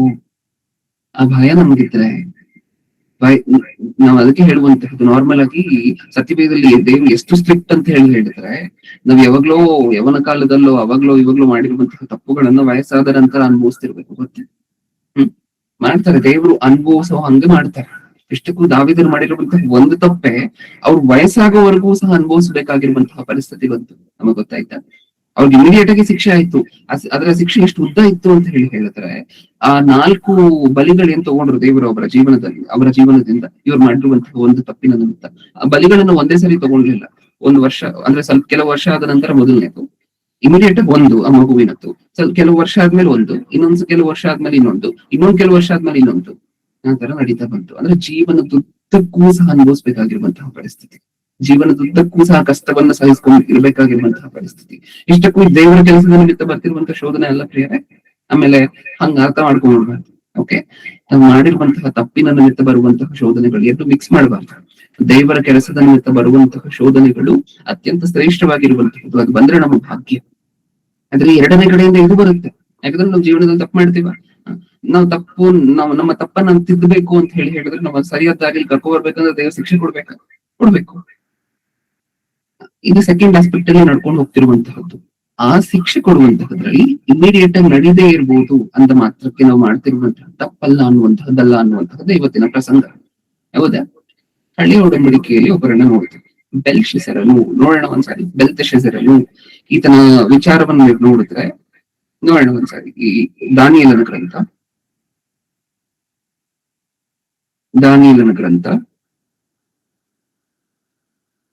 5ನೇ ಅಧ್ಯಾಯ 25ನೇ ವಚನ, 5:25. ಎಷ್ಟು ಚೆನ್ನಾಗಿರುತ್ತೆ. ಅವಾಗವರೆಗೂ ಇದನ್ನ ಜೀವನ ಎಷ್ಟು ವಿಳಾಸವಂತವಾಗಿರುತ್ತೆ ಅಂತ ಹೇಳಿದ್ರೆ, ದೇವರು ಈ ಮಾತನ್ನ ಹೇಳುವವರೆಗೂ ಎಷ್ಟು ವಿಳಾಸವಾಗಿರುತ್ತೆ ಅಂತ ವಿಳಾಸವಂತವಾಗಿರುತ್ತೆ ಈತನ ಜೀವನ. ಅಂದ್ರೆ ದಿನ ಕೆಲಸ ಇಷ್ಟೇ, ತಿನ್ನುವಂತಹದ್ದು, ಕುಡಿಯುವಂತಹದ್ದು, ಎಂಜಾಯ್ ಮಾಡುವಂತಹದ್ದು, ಇಷ್ಟ ಬಂದಿರುವಂತಹದನ್ನ ಮಾಡುವಂತಹದ್ದು. ಕೇಳೋರು ಇಲ್ಲ. ಯಾಕಂದ್ರೆ ರಾಜ ಈ ವ್ಯಕ್ತಿ ನೆಬುಕದ್ನೆಜರನ ಸಂತತಿಯಲ್ಲಿ ಬಂದಂತಹ ನೆಬುಕದ್ನೆಜರನಿಗೆ ಜೂನಿಯರ್ ಈ ವ್ಯಕ್ತಿ ಹೇಳ್ಬೇಕು ಅಂತ ಹೇಳ್ತಾರೆ. ಹೌದಾ? ಈಗ ಈ ವ್ಯಕ್ತಿ ತನ್ನ ಜೀವನದುದ್ದಕ್ಕೂ ಬರೀ ಸುಖಪಟ್ಟಿದ್ದೆ, ಇಷ್ಟ ಬಂದಂತೆ ನಡ್ಕೊಂಡಂತಹದ್ದೇ, ಭಯಭಕ್ತಿ ಇಲ್ಲ. ಈ ವ್ಯಕ್ತಿ ಮಾಡಿರುವಂತಹ ತಪ್ಪುಗಳನ್ನು ನೋಡೋಣ. ಅದರ ವಚನವನ್ನು ನೋಡಿದ ನಂತರ ಹೋಗಿ ನೋಡ್ಕೊಂಬರೋಣ. 5ನೇ ಅಧ್ಯಾಯ 25ನೇ ವಚನ. ಬರೆದ ಬರಹವು ಇದೆ. ಮನೆ ತೆಕೆಲ್ ಉಪೇಶನ್. ಇದರ ಅರ್ಥವು ಹೀಗಿದೆ: ಮನೆ ಅಂದರೆ ದೇವರು ನಿನ್ನ ಆಳಿಕೆಯ ಕಾಲವನ್ನು ಲೆಕ್ಕಿಸಿ ಕೊನೆಗಾಣಿಸಿದ್ದಾನೆ. ತೆಕೆಲ್ ಅಂದರೆ ನೀನು ತಕ್ಕಡಿಯಲ್ಲಿ ತೂಗಲಿಟ್ಟು ಕಡಿಮೆಯಾಗಿ ಕಂಡು ಬಂದಿದ್ದಿ. ಪೆರೆಸ್ ಅಂದರೆ ನಿನ್ನ ರಾಜ್ಯವು ಭಿನ್ನವಾಗಿ ಮೆದೆಯರಿಗೂ ಪಾರಸಿಯರಿಗೂ ಕೊಡಲ್ಪಟ್ಟಿದೆ ಎಂದು ಅರಿಕೆ ಮಾಡಿದನು. ಏನರ್ಥ ಆಯ್ತು ನಮ್ಗೆ ಮಾತಿನಿಂದ ಇಷ್ಟಕ್ಕೂ? ಬೆರಳು ಬರೆಯುವಂತಹದ್ದೆಲ್ಲ ಗೊತ್ತಾಗತ್ತಲ್ವ ನಮಗೆ ಇಷ್ಟಕ್ಕೂ. 5ನೇ ಅಧ್ಯಾಯ 1ನೇ ವಚನದಿಂದ ಓದೋಣ. 5ನೇ ಅಧ್ಯಾಯ 1ನೇ ವಚನದಿಂದ. ರಾಜನಾದ ಬೆಲ್ಶೆಸರನು ತನ್ನ ರಾಜ್ಯದ ಮುಖಂಡರಲ್ಲಿ 1000 ಮಂದಿಗೆ ಔತಣವನ್ನು ಮಾಡಿಸಿ ಆ 1000 ಜನರ ಕಣ್ಣೆದುರಿಗೆ ತಾನೂ ದ್ರಾಕ್ಷಾರಸವನ್ನು ಕುಡಿದನು. ಅದನ್ನು ಸವಿಯುತ್ತಾ ಯೆರೂಸಲೇಮಿನ ದೇವಾಲಯದೊಳಗಿಂದ ತನ್ನ ತಂದೆಯಾದ ನೆಬೂಕದ್ನೆಜರನು ಎತ್ತಿಕೊಂಡು ಬಂದಿದ್ದ ಬೆಳ್ಳಿ ಬಂಗಾರದ ಪಾತ್ರೆಗಳಲ್ಲಿ ತಾನು, ತನ್ನ ಮುಖಂಡರು, ಪತ್ನೋಪಪತ್ನಿಯರು ಕುಡಿಯುವುದಕ್ಕಾಗಿ ಅವುಗಳನ್ನು ತರುವಂತೆ ಆಜ್ಞಾಪಿಸಿದನು. ಯೆರೂಸಲೇಮಿನ ದೇವಾಲಯದ ನಡುಗುಡಿಯಿಂದ ಸೋರೆಯಾದ ಬಂಗಾರದ ಪಾತ್ರೆಗಳನ್ನು ತರಲು ರಾಜನು ಅವನ ಮುಖಂಡರು ಪ್ರತ್ಯುಪತ್ನಿಯರು ಅವುಗಳಲ್ಲಿ ಕುಡಿದರು. 4ನೇ ವಚನ. ದ್ರಾಕ್ಷಾರಸವನ್ನು ಕುಡಿದು ಬಂಗಾರ, ಬೆಳ್ಳಿ, ತಾಮ್ರ, ಕಬ್ಬಿಣ, ಮರಕಲ್ಲುಗಳ ದೇವರುಗಳನ್ನು ಸ್ತುತಿಸಿದರು. 5ನೇ ವಚನ. ಆಗಲೇ ಒಬ್ಬನ ಕೈಯ ಬೆರಳುಗಳು ಒಂದು ದೀಪಸ್ತಂಭದ ಎದುರಿಗೆ ಅರಮನೆಯ ಸುಣ್ಣದ ಗೋಡೆಯ ಮೇಲೆ ಬರಹ ಬರೆದವು. ಬರೆಯುತ್ತಿದ್ದ ಹಸ್ತವನ್ನು ರಾಜನು ನೋಡಿದನು. ಆಗ ಅವನ ಮುಖ ಕಳೆಗುಂದಿತು. ಇದನ್ನ ಹೇಳುವಂತಹದ್ದು. ದೇವರು ಬಿಟ್ಟು ಹಿಡ್ಕೊಳ್ಳುವಂತಹದ್ದು ಅಂದ್ರೆ ಇದೆ. ಮನುಷ್ಯರಾಗಿ ನಾವು ಮಾತಾಡ್ಕೊಳ್ತಿರ್ತೀವಲ್ಲ, ಬ್ರದರ್ ಏನಾದ್ರು ದೊಡ್ಡದಾಗ್ಬೇಕಾದ್ರೆ ಬಿಟ್ಟು ಹಿಡ್ಕೊಬೇಕು ಬ್ರದರ್. ನಿಜ ಕರೆಕ್ಟ್ ಆಗಿ ಬಿಟ್ಟು ಹಿಡ್ಕೊಳ್ಳುವಂತಹದ್ದು ಅಂದ್ರೆ ದೇವ್ರು ಮಾತ್ರ. ಪ್ರತಿಯೊಂದಕ್ಕೂ ಅಕೌಂಟ್ ಇಟ್ಟು ಪ್ರತಿ ಒಂದೊಂದು ವಿಚಾರದ ನಿಮಿತ್ತವೂ ಸಹ ಅಕೌಂಟ್ ಮೇಂಟೈನ್ ಮಾಡಿ, ಪ್ರತಿ ಒಂದೊಂದನ್ನು ಸಹ ಡೀಟೇಲ್ಡ್ ಆಗಿ ಅಬ್ಸರ್ವ್ ಮಾಡಿ, ಈ ವ್ಯಕ್ತಿನೂ ಸಹ ಬೆಲ್ಶಾಜರನು ಸಹ ತಪ್ಪು ಮಾಡಿದ ತಕ್ಷಣ ದೇವರು ಶಿಕ್ಷಿಸ್ತಿಲ್ಲ. ಈ ಮುಂಚೆ ಸುಮಾರು ತಪ್ಪು ಮಾಡಿದಾನೆ ಈ ವ್ಯಕ್ತಿ, ಹೌದಾ, ಸುಮಾರು ಪಾಪ ಮಾಡಿದ್ದಾರೆ, ಸುಮಾರು ದೇವರು ವಿರುದ್ಧವಾಗಿರುವಂತಹದನ್ನ ಮಾಡಿಸಿದ್ದಾನೆ. ಇಷ್ಟಕ್ಕೂ ಈ ವ್ಯಕ್ತಿ ಈ ಯೆರೂಶಲೇಮಿನ ದೇವಾಲಯದಿಂದ ತಗೊಂಡ್ ಬರ್ತಾರಲ್ವಾ, ನೆಬೂಕದ್ನೆಚ್ಚರನು ಸಹ ಒಂದಷ್ಟು ಸಾಮಗ್ರಿಗಳನ್ನು ತಗೊಂಡ್ ಈತನ ತಂದೆ ಅಂದ್ರೆ ಇಮಿಡಿಯೇಟ್ ತಂದೆ ಅಲ್ಲ ಬೆಲ್ಶಾಜರನಿಗೆ ನೆಬೂಕದ್ನೆಚ್ಚರ. ನಾವು ಸತ್ಯವೇದದಲ್ಲಿ ತಂದೆ ಅನ್ನುವಂತಹ ಪ್ರಸ್ತಾವನೆನೇ ನೋಡ್ತೀವಿ, ನೆಬೂಕದ್ನೆಚ್ಚರನ ಮಗ ಬೆಲ್ಶಾಜರನು ಅಂತಾನೆ ನೋಡ್ತೇವೆ. ಆದ್ರೆ ಅಲ್ಲಿ ಬರೆದಿರುವಂತಹದ್ದು ಸ್ಕಿಪ್ ಜಿನಿಯಾಲಜಿ, ಅಂದ್ರೆ ತಂದೆ ಬೆಲ್ಶಾಜರನು ಮಗ ಅಂದ ತಕ್ಷಣ ಇಮಿಡಿಯೇಟ್ ಆಗಿ ನೆಬೂಕದ್ನೆಚ್ಚರನಿಂದ ಹುಟ್ಟಿರುವಂತಹ ಮಗ ಅಲ್ಲ, ಸ್ವಲ್ಪ ಒಂದಿಬ್ರು ಮೂರು ಮಕ್ಕಳು ಮಧ್ಯ ಇದ್ದಾರೆ, ಅದಾದ್ಮೇಲೆ ಬೆಲ್ಶಾಜರನು ಬರುವಂತಹದ್ದು. ಆದ್ರೆ ಒಂದೇ ಸಂತಾನದಿಂದ ಬಂದಿರುವಂತವರಾಗಿರೋದ್ರಿಂದ ನೆಬೂಕದ್ನೆಚ್ಚರನ ಮಗ ಅಂತಲೇ ಸತ್ಯವೇದದಲ್ಲಿ ಸಂಬೋಧಿಸಿದ್ದಾರೆ. ಅದನ್ನು ಹೇಳುವಂತ ಸ್ಕಿಪ್ ಜಿನಿಯಾಲಜಿ ಅಂದ್ರೆ ಲೀನಿಯೇಜ್, ಒಂದಾದ್ಮೇಲೆ ಒಬ್ರು ನೋಡ್ತೀವಲ್ವಾ, ಅದು ಸ್ಕಿಪ್ ಆಗಿದೆ, ಒಂದಿಬ್ಬರ ಹೆಸರನ್ನ ಸ್ಕಿಪ್ ಮಾಡಿ ಈತನ ತಂದೆ ಈತನ ಮಗ ಅನ್ನುವಂತಹ ಲೆಕ್ಕದಲ್ಲಿ ಬರ್ಸಿದ್ದಾರೆ. ಓಕೆ, ಈಗ ಈ ಬೆಲ್ಶಾಜರನು ಹಿಂದೆ ಸಾಕಷ್ಟು ತಪ್ಪುಗಳನ್ನು ಮಾಡಿದ್ದಾರೆ. ತಂದೆಗಿಂತ ಇನ್ನೂ ನೀಚ ಯಾರು, ತಂದೆ ಅಂತ ಹೇಳಿದ್ರೆ ಈಗಾಗಲೇ ಹೇಳಿದ್ನಲ್ವಾ, ಸೀನಿಯರ್ ಏನಾದ್ರೆ ನೆಬೂಕದ್ನೆಚ್ಚರನು, ಆತನಿಗಿಂತ ನೀಚ ಈತನ ಮಗ ಬೆಲ್ಶಾಜರನು. ಅಟ್ಲೀಸ್ಟ್ ತಂದೆ ಯೆರೂಶಲೇಮಿನಿಂದ ಬಂದಿರುವಂತಹ ದೇವಾಲಯದಿಂದ ಬಂದಿರುವಂತಹ ಸಾಮಗ್ರಿಗಳನ್ನ ತಗೊಂಡು ಹೋಗಿ ಇವ್ರ ದೇವಾಲಯದಲ್ಲಿ ಇಡ್ತಾರೆ. ಯಾರ ದೇವಾಲಯದಲ್ಲಿ ಇವ್ರು ಪೂಜಿಸ್ತಿರ್ತಾರಲ್ವ, ಇವ್ರು ಆರಾಧಿಸ್ತಿರ್ತಾರಲ್ವ, ಯಾರು ಕಲ್ದಿಯರು ಬಾಬಿಲೋನಿಯರು ಆರಾಧನೆ ಮಾಡ್ತಿರ್ತಾರಲ್ವ ದೇವಾಲಯಗಳು, ಅದನ್ನ ತಗೊಂಡೋಗಿರ್ತಾರೆ. ತಗೊಂಡ್ ಬಂದ್ ಮನೇಲಿ ಇಟ್ಕೊಳ್ಳೋದಿಲ್ಲ, ತಗೊಂಡ್ ಬಂದ್ ಅರಮನೆಯಲ್ಲಿ ಇಟ್ಕೊಳ್ಳೋದಿಲ್ಲ. ಯೆರೂಶಲೇಮಿನ ದೇವಾಲಯದಿಂದ ತಗೊಂಡ್ ಬಂದಿರುವಂತಹದ್ದು ಮುತ್ತಿಗೆ ಹಾಕುವಂತಹದ್ದು ನಮಗೆ ಗೊತ್ತಲ್ವ. ನೆಬೂಕದ್ನೆಚ್ಚರನು ಹೋಗಿ ಯೆರೂಶಲೇಮ್ ದೇವಾಲಯಕ್ಕೆ ಮುತ್ತಿಗೆ ಹಾಕಿ ತಗೊಂಡ್ ಬಂದಿರುವಂತಹ ಸಾಮಗ್ರಿಗಳನ್ನ ತಗೊಂಡ್ ಹೋಗಿ ತಮ್ಮ ದೇವಾಲಯದಲ್ಲಿ ಇಡ್ತಾರೆ. ಮನೆಗಾದ್ರೂ ತಗೊಂಡು ಅಷ್ಟಾದ್ರೂ ಗೌರವ ಇದೆ ತನ್ನ ತಂದೆ ಆಗಿರುವಂತಹ ನೆಬೂಕದ್ನೆಚ್ಚರನಿಗೆ, ಮಗನಿಗೆ ಅಷ್ಟು ಇಲ್ಲ. ತಗೊಂಡ್ ಬನ್ನಿ ಯೆರೂಶಲೇಮಿನ ತಗೊಂಡ್ ಬಂದಿರುವಂತಹ ಐಟಮ್ಸ್ ಅನ್ನ, ಅದರಲ್ಲೇ ಪಾನ ಮಾಡೋಣ. ಇವತ್ತು ಭಯ ಇಲ್ಲ, ಭಕ್ತಿ ಇಲ್ವಾ? ಇಷ್ಟೊಂದು ಧೈರ್ಯ ಎಲ್ಲಿಂದ ಬಂತು ಗೊತ್ತಾ ಈ ವ್ಯಕ್ತಿಗೆ? ಈತನು ಹಿಂದೆ ಮಾಡಿರುವಂತಹ ತಪ್ಪಿನ ನಿಮಿತ್ತ ದೇವರು ಇಮಿಡಿಯೇಟ್ ಆಗಿ ಶಿಕ್ಷೆ ಕೊಟ್ಟಿಲ್ಲ, ಅದಕ್ಕೋಸ್ಕರ ಇಷ್ಟೊಂದು ಧೈರ್ಯ ಬಂತಿದೆ ವ್ಯಕ್ತಿಗೆ. ನಾವು ಅದನ್ನೇ ಮಾತಾಡ್ಕೊಳ್ತಿದ್ವಿ. ಹಿಂದೆ ಮಾಡಿರುವಂತಹ ತಪ್ಪಿನ ನಿಮಿತ್ತ ಇಮಿಡಿಯೇಟ್ ಆಗಿ ಶಿಕ್ಷೆ ಕೊಟ್ಟಿಲ್ಲ ಅಂದ ತಕ್ಷಣ ಅದಕ್ಕರ್ಥ ನಾವು ಹಿಂದೆ ಮಾಡಿರುವಂತಹದ್ದು ಸರಿ ಅಂತಲ್ಲ. ಈ ವ್ಯಕ್ತಿ ಹಿಂದೆ ಮಾಡಿರುವಂತಹ ತಪ್ಪಿಗೆ ಏನಕ್ಕೋಸ್ಕರ ದೇವರು ಶಿಕ್ಷೆ ಕೊಟ್ಟಿಲ್ಲ ಅಂದ್ರೆ, ಈತನ ತಂದೆಗೆ ಅಷ್ಟೊಂದು ಶಿಕ್ಷೆ ಕೊಟ್ಟನಲ್ವಾ, ಹುಲ್ ತಿನ್ಸಿದ್ನಲ್ವಾ, ಕಾಡಲ್ಲಿರೋ ಹಂಗ್ ಮಾಡಿದ್ನಲ್ವಾ, ಮೃಗದ ರೀತಿ ಬಿಹೇವ್ ಮಾಡೋ ಹಂಗ್ ಮಾಡಿದ್ನಲ್ವಾ. ಆ ಸ್ಟೋರಿ ಆದ್ರೂ ಯಾವತ್ತಾದ್ರೂ ಯಾವ ಸೈನಿಕನಿಂದ ಆದ್ರೂ ಯಾವ ಮಂತ್ರಿಯಿಂದ ಆದ್ರೂ ಕೇಳಿ ಮಾರ್ಪಡ್ತಾ ಈ ವ್ಯಕ್ತಿ? ಅದಕ್ಕೋಸ್ಕರ ಯಾವ ದೇವ್ರ ಕಾಗ್ಲಿದ್ ಇಷ್ಟದೇನ? ಆದ್ರೆ ಈ ವ್ಯಕ್ತಿ ಮಾರ್ಪಟ್ಟಂಗೆ ಕಾಣಿಸುತ್ತೆ ನಮಗೆ? ಇಲ್ಲ. ಜೀವನದುದ್ದಕ್ಕೂ ಸಹ ಹೇಳ್ತೀವಲ್ವಾ, ನಾವು ನಾರ್ಮಲ್ ಆಗಿ ಲೋಕದ ಭಾಷೆಯಲ್ಲಿ ಮಾತಾಡ್ಕೊಬೇಕು ಅಂತ ಹೇಳಿದ್ರೆ, ಪಾಪದ ಕೊಡ ತುಂಬಿತು ಮಾತಾಡ್ಕೊಳ್ತೀವಲ್ವಾ, ಆ ದಿನ ಬಂತು ಈ ವ್ಯಕ್ತಿಯ ಜೀವನದಲ್ಲಿ. ಆ ದಿನ ಯಾವ ದಿನ? ತನ್ನ ಪಾಪದ ಕೊಡವೂ ಸಹ ತುಂಬಿರುವಂತಹ ದಿನ ಬಂತು. ಅಷ್ಟು ಹೊತ್ತು ಸಹ ಸೆಲಿಬ್ರೇಟ್ ಮಾಡ್ತಾ, ಅಷ್ಟೊತ್ತು ಸಹ ಹಾರಾಡ್ತಾ, ಅಷ್ಟೊತ್ತು ಸಹ ಕಿರ್ಚಾಡ್ತಾ, ಎಲ್ಲರ ಜೊತೆನೂ ಸಂಭ್ರಮಿಸ್ತಾ, ಕುಡಿತಾ, ತಿಂತಾ, ಎಂಜಾಯ್ ಮಾಡ್ತಾ ಇರುವಂತಹ ಈ ವ್ಯಕ್ತಿ ಆ ಬೆರಳನ್ನ ನೋಡಿದ ತಕ್ಷಣ ಈ ವ್ಯಕ್ತಿ ಶುರು ಆಯ್ತು ಭಯ ಅನ್ನುವಂತ, ಮುಖ ಕಳೆಗುಂದಿತ್ತು. ನಾವು ಅದನ್ನೇ ನೋಡುವಂತಹದ್ದು. 5ನೇ ವಚನ, ಆಗಲೇ ಒಬ್ಬನ ಕೈಯ ಬೆರಳುಗಳು ಬಂದು ದೀಪಸ್ತಂಭದ ಎದುರಿಗೆ ಅರಮನೆಯ ಸುಣ್ಣದ ಗೋಡೆಯ ಮೇಲೆ ಬರಹ ಬರೆದವು. ಬರೆಯುತ್ತಿದ್ದ ಹಸ್ತವು ರಾಜನು ನೋಡಿದನು. ಆಗ ಅವನ ಮುಖ ಕಳೆಗೊಂಡಿತು, ಮನಸ್ಸು ಕಳವಳಗೊಂಡಿತು, ಸೊಂಟದ ಕೀಳು ನಡಲಿತು, ಮೊಣಕಾಲುಗಳು ಒಂದಕ್ಕೊಂದು ಬಡಿದುಕೊಂಡವು. ಹಿಂಗಿರುತ್ತೆ ಕ್ಲಿಯರ್. ಒಂದು ತಪ್ಪಾಗಿದ ತಕ್ಷಣ ದೇವರು ಶಿಕ್ಷೆ ಕೊಟ್ಟರು ಅಂತ ಅನ್ಕೊಳ್ಳಿ, ಆ ಶಿಕ್ಷೆಯ ತೀವ್ರತೆ ಅಷ್ಟೊಂದು ಇಲ್ಲದೆ ಇರ್ಬೋದು.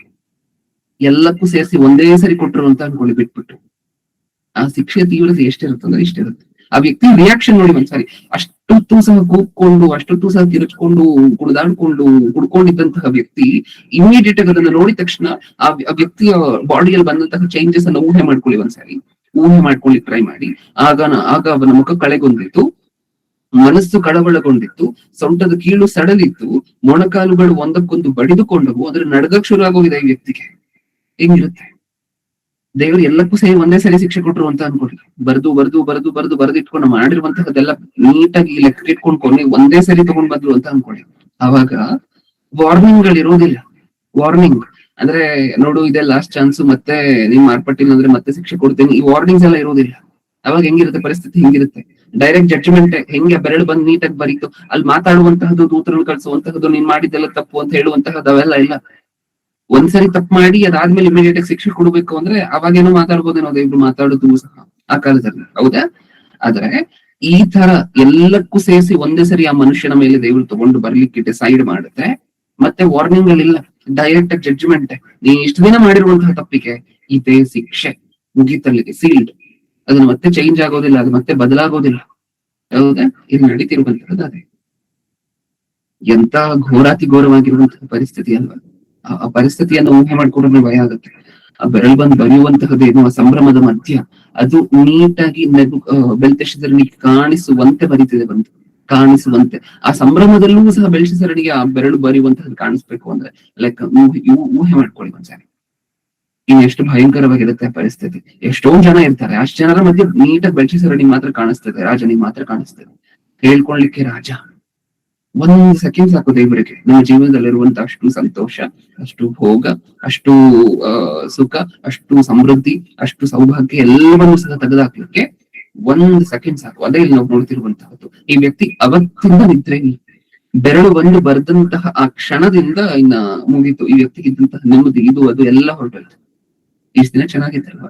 ಇಷ್ಟ ದಿನ ದೇವರ ಅವಕಾಶ ಕೊಟ್ರಲ್ವಾ? ಬದಲಾಗ್ಬೇಕಿತ್ತಲ್ವಾ? ಹಿಂದೆ ಮಾಡಿರುವಂತಹ ತಪ್ಪು ಶಿಕ್ಷೆ ಆಗಿಲ್ಲ ಅಂದ ಮಾತ್ರ ಮತ್ತೆ ಮಾಡುವಂತಹದ್ದೇನ ಗೊತ್ತಿಲ್ವಾ? ದೇವ್ರು ಲೆಕ್ಕ ಬರೆದಿಟ್ಕೊಳ್ತಾರೆ ಅಂತ ಗೊತ್ತಿಲ್ವಾ?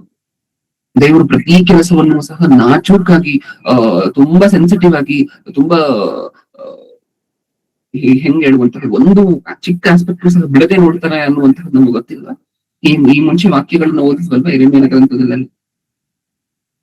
ಕಣ್ಣು ಮುಚ್ಚದೆ ಸಹ ನಮ್ಮನೆ ನೋಡ್ತಿದ್ರಂತೆ. ಕಾರಣ ಒಂದೇ, ಅವ್ರು ಮಾಡಿರುವಂತಹ ಒಳ್ಳೆ ಕೆಲಸಕ್ಕಾಗಿರ್ಬೋದು, ತಪ್ಪಗಾಗಿರ್ಬೋದು, ಅವ್ರಿಗೆ ಆಗ್ಬೇಕಾಗಿರುವಂತಹ ಪ್ರತಿಫಲ ಆಗ್ಬೇಕು. ಅವ್ರಿಗೆ ಆಗ್ಬೇಕಾಗಿರುವಂತಹದ್ರಲ್ಲಿ 0.1% ಸಹ ದೇವರು ಮಿಸ್ ಮಾಡೋದಿಲ್ಲ. ಒಳ್ಳೆ ಕೆಲಸ ಮಾಡಿದ್ರೆ 100% ನೀವು ಒಳ್ಳೆ ಕೆಲಸ ಮಾಡಿದ್ರೆ ಅಂದ್ರೆ 100% ಕಂಪ್ಲೀಟ್ ಆಗಿ ನಿಮ್ಗೆ ಪ್ರತಿಫಲ ಬರುವಂತೆ ದೇವ್ರು ನೋಡ್ಕೊಳ್ತಾರೆ. ನ್ಯಾಯ ದೇವ್ರು ತೀರಿಸ್ತಾರೆ ಅದರ ನಿಮಿತ್ತ. ಇಷ್ಟು ತಪ್ಪನ್ನ ಮಾಡಿದೀವಿ ಅಂತ ಹೇಳಿದ್ರೆ ಅದರ ನಿಮಿತ್ತನೂ ದೇವರೇ ನ್ಯಾಯ ತೀರಿಸ್ತಾರೆ. ಒಂದು ತಪ್ಪಿಗೂ ಸಹ ಬಿಡದೆ, ಒಂದು ಇನ್ಸ್ಟೆನ್ಸ್ಗೂ ಸಹ ಬಿಡದೆ ಒಟ್ಟಿಗೆ ನ್ಯಾಯ ತೀರಿಸ್ತಾರೆ. ಈ ಮುಂಚೆ ನ್ಯಾಯ ತೀರಿಸಿಲ್ಲ ಅಂತ ಹೇಳಿದ್ರೆ ಖಚಿತವಾಗಿ ಒಂದನ್ನು ಸಹ ಬಿಡದೆ ಎಲ್ಲದಕ್ಕೂ ಸೇರಿ ಹೋಲ್ಸೇಲ್ ನ್ಯಾಯ ತೀರಿಸ್ತಾರೆ. ಅದು ದೇವರು ಇಲ್ಲಿ ಕೊಡ್ತಿರುವಂತಹ ಪ್ರಾಮಿಸ್. ಈ ಅಧ್ಯಾಯದಲ್ಲಿ ನಾವು ಓದ್ತಿದ್ರೆ, ಯಾಕಂದ್ರೆ ಆ ವಚನವನ್ನ ಮುಂಚೆಯಿಂದಲೂ ಸಹ ಓದ್ಬೇಕಾದ್ರೆ ಒಂಥರ ಭಯ ಆಗ್ತಿತ್ತು. ಯಾವುದು ಈ ಮೆಡಿಟೇಷನ್ಗೆ ಬಂದು ಆ ಬೆರಳು ಬರೆಯುತ್ತಲ್ವಾ, ಮನೆ ಟೆಕೆಲು ಪಾರ್ಸಿಸ್ ಅನ್ನುವಂಥದ್ದು, ಅದು ನೋಡಲು ತೀವ್ರವಾಗುವಂತಹ ಭಯ ಆಗ್ತಿತ್ತು ನಾನು ಓದ್ಬೇಕಾದ್ರೆ ಎಲ್ಲ ಈ ವಚನ. ಯಾಕೆ ಅಂದ್ರೆ ಅದು ಅಷ್ಟೊಂದು ಭಯಂಕರವಾಗಿದೆ ಆ ಸನ್ನಿವೇಶ. ಇಷ್ಟು ದಿನ ಇದ್ದಿದ್ಯಂಗೆ, ಇಷ್ಟು ದಿನ ಮಾಡಿರುವಂತಹ ತಪ್ಪುಗಳೇನು ಹೇಳ್ಕೊಳ್ಲಿಕ್ಕೆ ಪ್ರಪಂಚವನ್ನ ಆಳ್ತಿದ್ದಂತಹ ರಾಜಪ್ರಿಯರೇ ವ್ಯಕ್ತಿ. ಬ್ಯಾಬಿಲೋನ್ ಸಾಮ್ರಾಜ್ಯಕ್ಕೆ ಇಡೀ ಪ್ರಪಂಚದ ಮೇಲೆ ಕಂಟ್ರೋಲ್ ಇತ್ತು.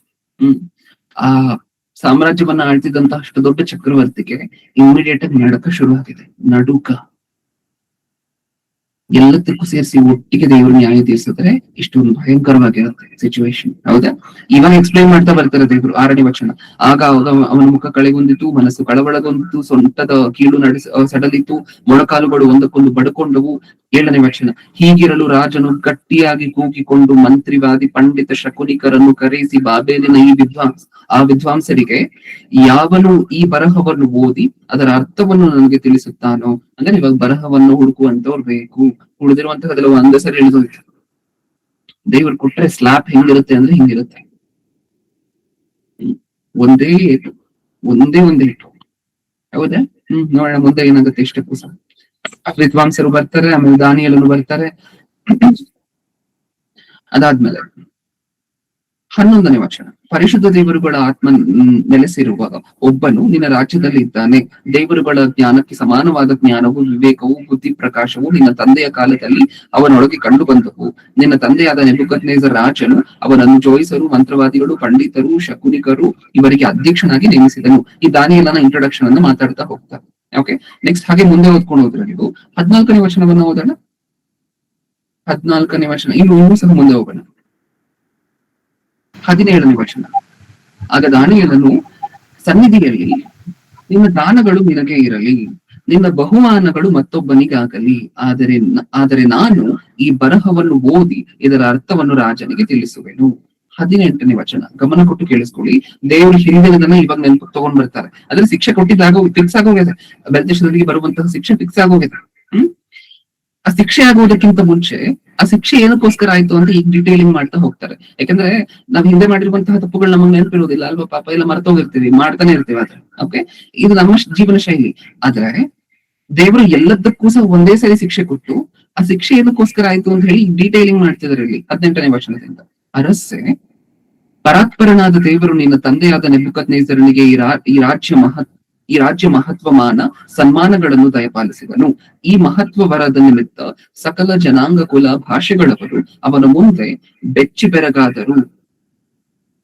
ನೆಕ್ಸ್ಟ್, ಬೇಕಾದವರನ್ನು ಕೊಲ್ಲಿಸಿದನು, ಬೇಕಾದವರನ್ನು ಉಳಿಸಿದನು, ಮನಸ್ಸು ಬಂದವರನ್ನು ಏರಿಸಿದನು, ಮನಸ್ಸು ಬಂದವರನ್ನು ಇಳಿಸಿದನು. 20ನೇ ವಚನ. ಹೀಗೆ ಅವನ ಹೃದಯವು ಉಬ್ಬಿ ಅವನ ಸ್ವಭಾವವು ಜಡವಾಗಿ ಅವನಿಗೆ ಸೊಕ್ಕೇರಲು ಅವನನ್ನು ರಾಜಾಸನದಿಂದ ತಳ್ಳಿ ಮಾನವನ್ನು ತೆಗೆದು ಬಿಟ್ಟನು. 21ನೇ ವಚನ. ಅವನು ನರಜಾತಿಯವರೊಳಗಿಂದ ನೂಕಲ್ಪಟ್ಟನು, ಅವನ ಬುದ್ಧಿಯು ಮೃಗ ಬುದ್ಧಿಯಂತಾಯಿತು, ಕಾಡುಗತ್ತೆಗಳೊಂದಿಗೆ ವಾಸಿಸಿದನು. ಪರಾತ್ಪರನಾದ ದೇವರು ಮನುಷ್ಯರ ರಾಜ್ಯದಲ್ಲಿ ರಾಜನಾಗಿ ಅವರ ಮೇಲೆ ತನಗೆ ಬೇಕಾದವರನ್ನು ನೇಮಿಸುತ್ತಾನೆ ಎಂಬುದು ಅವನಿಗೆ ತಿಳಿದು ಬರುವ ತನಕ ದನಗಳಂತೆ ಹುಲ್ಲು ಮೇಯುವುದೇ ಅವನ ಗತಿಯಾಯಿತು. ಆಕಾಶದ ಇಬ್ಬನಿಯು ಅವನ ಮೈಯನ್ನು ತೋಯಿಸುತ್ತಿತ್ತು. ಬೆಲ್ಶೆಸರನೇ, ಅವನ ಮಗನಾದ ನೀನು ಇದನ್ನೆಲ್ಲ ತಿಳುಕೊಂಡರೂ ನಿನ್ನ ಮನಸ್ಸು ತಗ್ಗಿಸಿಕೊಳ್ಳಲಿಲ್ಲ. ಇದು ಪರಿಸ್ಥಿತಿ. ನಿನ್ನ ತಂದೆಗೆ ಏನೇನಾಯ್ತು ಅನ್ನುವಂತಹದ್ದು, ಅಂದ್ರೆ ನಿನ್ನ ತಂದೆ ಸ್ಥಾನದಲ್ಲಿರುವ ನಿನ್ ಸೀನಿಯರ್ಗೆ ಏನೇನಾಯ್ತು ಅನ್ನುವಂತಹದ್ದು ನಿನಗೆ ಗೊತ್ತಲ್ವಾ? ನೆಬೂಕದ್ನೆಚ್ಚರನಿಗೆ ದೇವ್ರು ಏನೇನೆಲ್ಲ ಮಾಡಿದ್ರು, ಹಿಂಗೆಲ್ಲ ಶಿಕ್ಷೆ ಕೊಟ್ಟರು ತಾನು ಮಾಡಿರುವಂತಹ ತಪ್ಪಿಗೆ ಅಂತ ನಿಂಗೆ ಗೊತ್ತಲ್ವಾ? ಅಷ್ಟೆಲ್ಲ ನೋಡಿದ್ರು ಸಹ ನಿನ್ನನ್ನ ನೀನು ಏನಕ್ಕೋಸ್ಕರ ತಗ್ಗಿಸ್ಕೊಂಡಿಲ್ಲ? ನೀನ್ ಮಾಡಿರುವಂತಹ ತಪ್ಪಿನ ನಿಮಿತ್ತ ನೀನ್ ಏನಕ್ಕೋಸ್ಕರ ಮಾರ್ಪಡ್ಲಿಲ್ಲ? ಒಂದಾದ್ಮೇಲೆ ಒಂದು ಮಾಡ್ಕೊಂಡು ಹೋಗ್ತಾನೆ ಇದ್ದ. 23ನೇ ವಚನ. ಪರಲೋಕದೊಡೆಯನಿಗೆ ವಿರುದ್ಧವಾಗಿ ನಿನ್ನನ್ನು ಹೆಚ್ಚಿಸಿಕೊಂಡಿ ಆತನ ಆಲಯದ ಪಾತ್ರೆಗಳನ್ನು ಸನ್ನಿಧಿಗೆ ತಂದರಲ್ಲ. ನೀನು ನಿನ್ನ ರಾಜ್ಯದ ಮುಖಂಡರ ಮತ್ತು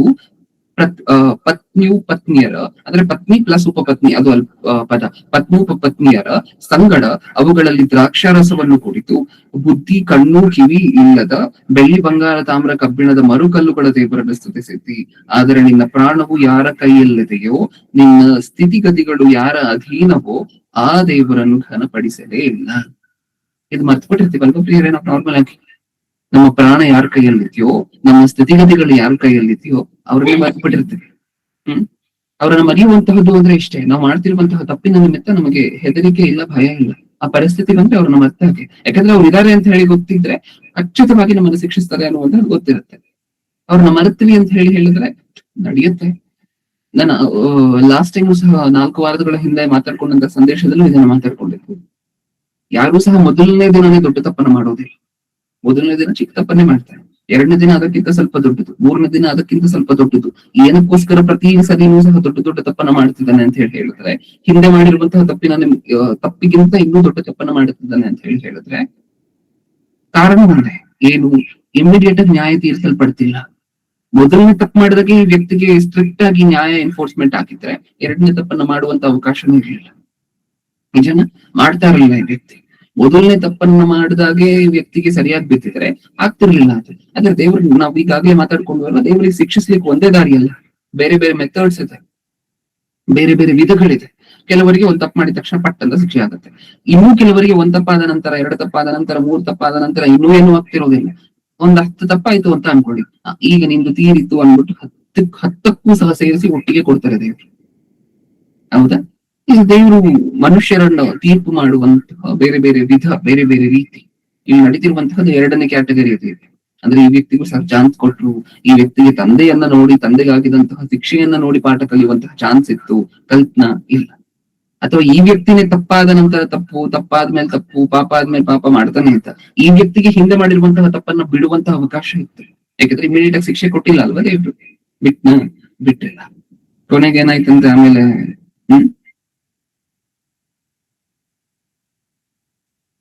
24ರಿಂದ ಹೋದನ. ಹೀಗಿರಲು ಆ ಹಸ್ತವು ದೇವರ ಸನ್ನಿಧಿಯಿಂದ ಬಂದು ಈ ಬರಹವನ್ನು ಬರೆಯಿತು. ಬರೆದ ಬರಹವು ಇದೆ. ಮೆನೆ ಮೆನೆ ತೆಕೇಲ್ ಉಫಾರ್ಸೀಸ್. 26ನೇ ವಚನ. ಇದರ ಅರ್ಥವು ಹೀಗಿದೆ: ಮೆನೆ ಅಂದರೆ ದೇವರು ನಿನ್ನ ಆಳಿಕೆಯ ಕಾಲವನ್ನು ಲೆಕ್ಕಿಸಿ ಕೊನೆಗಾಣಿಸಿದ್ದಾನೆ. 27ನೇ ವಚನ. ತೆಕೇಲ್ ಅಂದರೆ ನೀನು ತಕ್ಕಡಿಯಲ್ಲಿ ತೂಗಲ್ಪಟ್ಟು ಕಡಿಮೆಯಾಗಿ ಕಂಡು ಬಂದಿದ್ದಿ.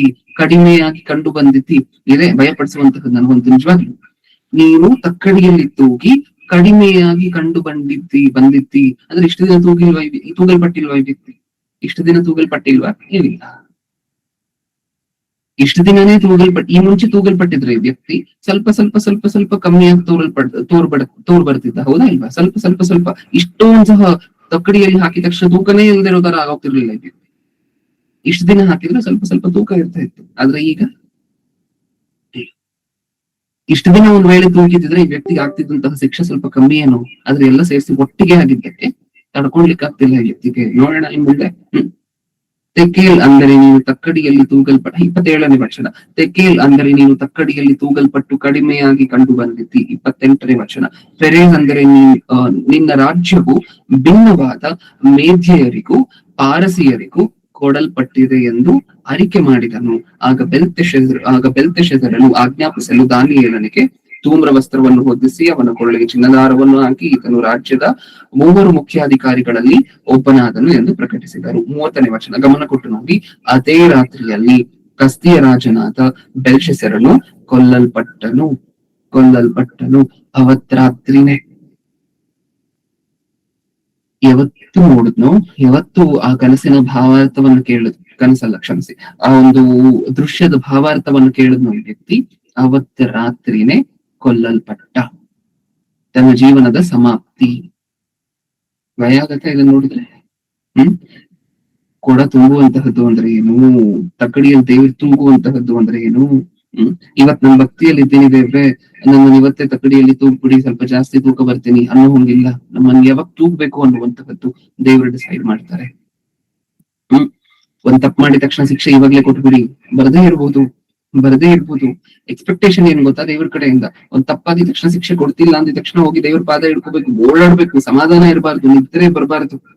ಮತ್ತೆ ಇನ್ನೊಂದ್ ತಪ್ಪು ಮಾಡಿದ್ವಿ ಅಂತ ಅನ್ಕೊಳ್ಳಿ, ಗೊತ್ತಿಲ್ಲ ಅವಾಗ್ಲೂ ಸಹ ಮತ್ತೆ ಹೋಗಿದ್ದೇವೆ, ನಮ್ಗ್ ನಿದ್ರೆನೆ ಬರ್ಬಾರ್ದು. ಅಯ್ಯೋ ಈಗಾಗ್ಲೇ 2-3 ತಪ್ಪನ್ನ ಮಾಡ್ಬಿಟ್ಟಿದ್ದೀನಿ, ಇನ್ನ ಶಿಕ್ಷೆ ಆಗಿಲ್ಲ ನಾನು ದೇವ್ರ ಕಡೆಯಿಂದ. ಏನಾಗುತ್ತೋ ಯಾವಾಗಾಗುತ್ತೋ, ದೇವ್ರು ಯಾವ ರೂಪದಲ್ಲಿ ಅದನ್ನ ತಗೊಂಡ್ ಬರ್ತಾರೋ ಅಷ್ಟು ಭಯ ಇರ್ಬೇಕು ದೇವ್ರು ಅಂತ ಹೇಳಿದ್ರೆ, ಅಷ್ಟು ನಡುಕ ಇರ್ಬೇಕು. ನಾನು ಆಗ್ಲೇ ಹೇಳಿದ ನಿಮಗೆ, ನಾವು ನೆನಪೇ ಇರೋದಿಲ್ಲ ಅನ್ಫಾರ್ಚುನೇಟ್ಲಿ ನಾವು ಮಾಡಿರುವಂತಹದ್ದು.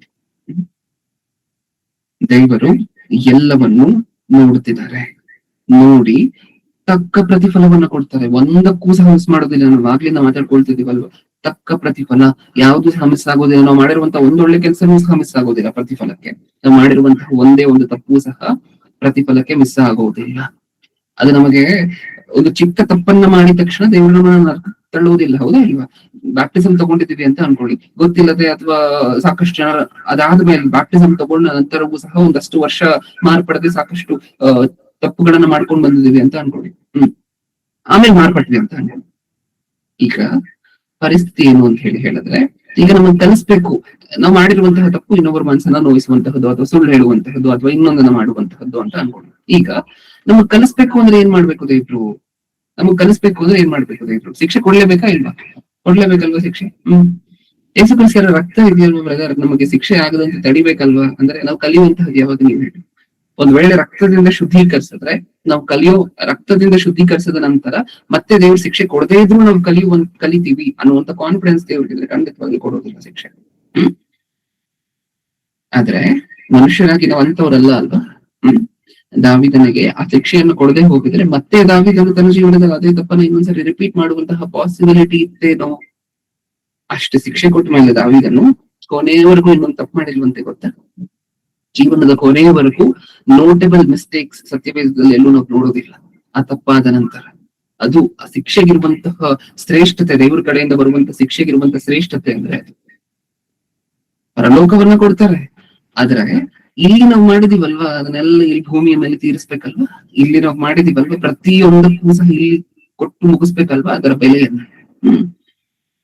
ಯಾಕಂದ್ರೆ ಅಲ್ಲೊಂದು ದೇವರು ಶಿಕ್ಷಿಸ್ತಿಲ್ಲ ಭಕ್ತರನ್ನು, ಅಲ್ಲೊಂದು ಶಿಕ್ಷಿಸ್ತಿಲ್ಲ, ಇಲ್ಲಿ ನರಕಕ್ಕೆ ಹಾಕಿ ಶಿಕ್ಷಿಸ್ತಿಲ್ಲ ದೇವರು.